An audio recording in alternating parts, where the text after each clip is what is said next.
So today we have the R9 290X, and we're going to see how it does in games in 2018, because this card is about 5 years old now, a little bit over 5 years old.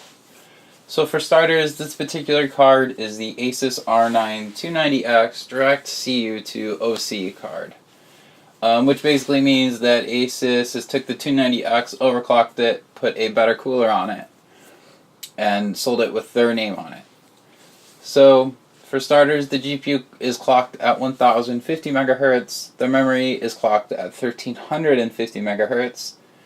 Now the 290X did come with both 4 gigs and 8 gigs of GDDR5, but this particular model and most other models come with 4 gigs of GDDR5, and it shares all the other specifications in common with all the other 290Xs.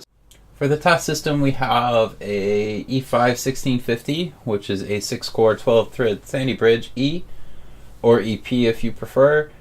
That's clocked at 4.7 GHz.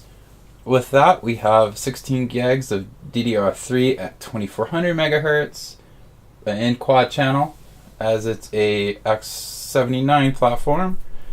And all these games are set at max settings, all sliders to the right, unless otherwise stated. So let's get on with the benchmarks.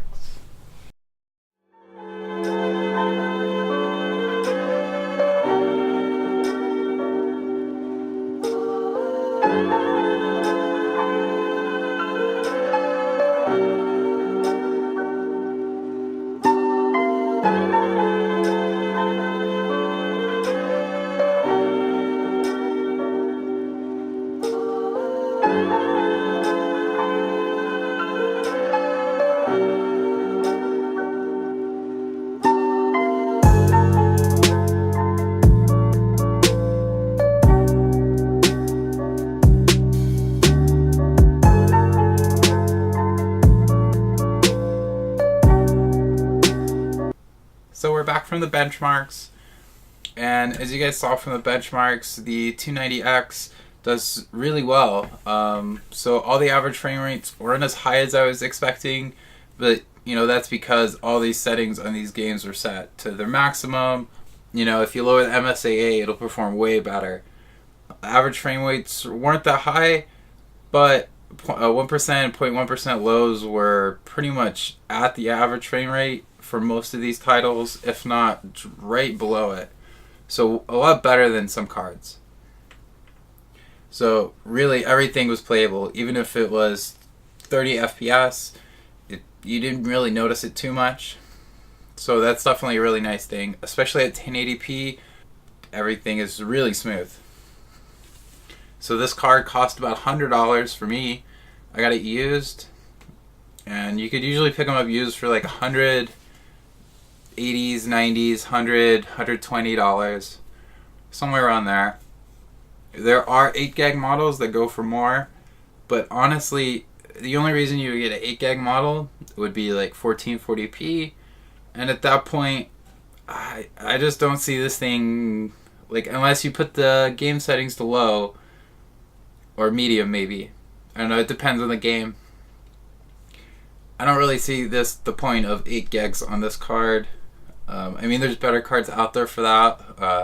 970, 980, the 390X. So yeah, this is pretty much a 1080p card.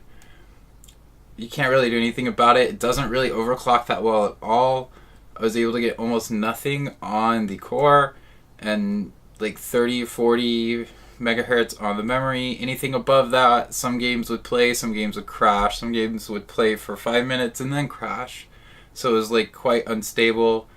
I even tried manually putting a BIOS flash on here and just jacking up the vGPU, and it just wouldn't get stable. And I wasn't actually running that warm. 70s ish max. 70ish C max, absolute max, with the voltage cranked way up. Yeah, it just doesn't overclock that well. Yeah, so you're pretty much stuck at 1080p with this card, which isn't a bad thing. I think most people play at 1080p, and this would serve them very well if they're looking for a cheap used video card. So this has been the 290X review in 2018. If you like this content, please put a like down below, or a comment, or a suggestion, and see you next time.